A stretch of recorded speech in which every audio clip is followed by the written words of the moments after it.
Today, diving into the third best, which also some people think is the best, but in my rankings, it is the third best. We already did Magician as my top, Technician as my number 2, and Sculptor today as my number 3.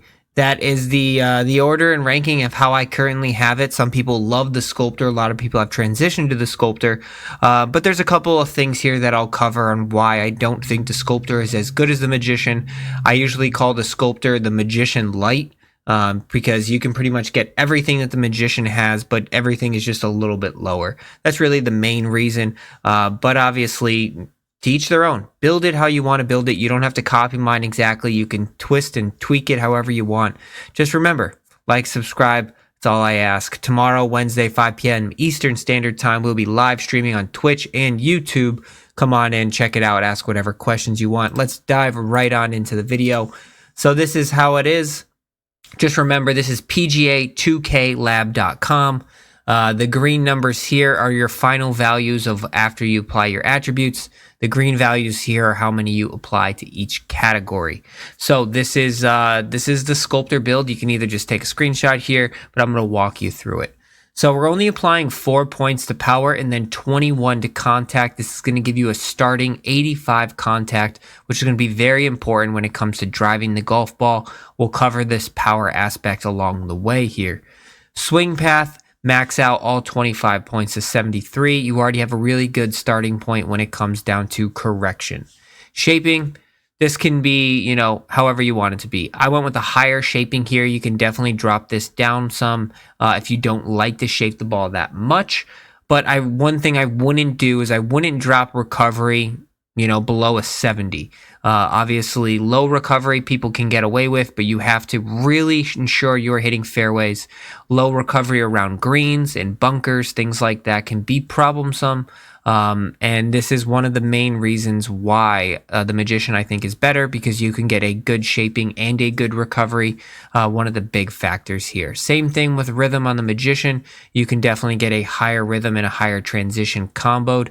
But we went with a little bit of a lower rhythm here, only adding 7 points, 18 points to transition. I still think this is one of the most important attributes for hitting your numbers. People are like, I hit numbers better with Magician. It's because you have a higher transition. So you could even completely max this all the way out to an 82 if you want, but we're trying to round this out as much as possible. There's steep drop-offs below 60s, so that's why we're at least a 60 on the rhythm. Putt weight, putt contact, rhythm, and path. Obviously, make this how you need it, but we like to be a little pretty much balanced out. Putt weight is the most important, so we're getting 21 points there, 4 points to contact, 15 to rhythm here, 10 points to path there. So that is pretty much going to round out that. So just remember 21, 4, 15, and then 10, which is going to get you 65, 50, 57, and 65 starting point. Let's dive on into the fittings. So on the fittings here, I only have a couple of them filled out. Just remember the woods and the wedges are not filled out because they get the exact same fittings as the irons. So just remember the wedges and the woods get the exact same ones as the irons. This is all to the dark matter level. If you're not there yet, no worries. You can build there. Don't worry. With the driver, we're going with a 99 power, so you're going to max out your driver. Remember, you already have a really good starting spot of an 85 contact. Swing path, you're also starting off with an 83 as well. You're not really going to need to use any power drives with this build. You can actually save that attribute. You have a 99 power. I mean, you could keep the power drive there if you really want 400 plus yard drives, but your stock and your choked drives should be plenty of distance for you to hit fairways. 83, 85 contact swing path, you'd be in a pretty good spot there. Woods, irons, and wedges, so they're all getting 1 power, 3 swing path, and 1 contact. This is going to get you to a 95 contact, a 96 swing path, and an 81 power.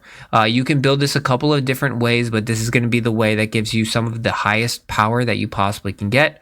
Get you a couple like 3 to 4 yards extra per iron, per wood, per wedge.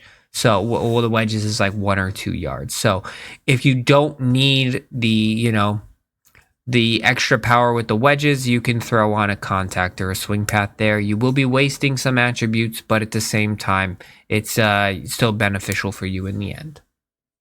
When it comes to the putter, I like to maximize the putter fittings as much as possible. One fitting per slot. So one weight, one contact, one swing path, one rhythm gets you to a 75 weight, a 60 contact, a 67 rhythm, and a 75 path. Pretty balanced across the board. You can drop that path down a little bit, get that rhythm up to a 70 if you want, but I like a little bit more of a balanced putter. It seems to be working well.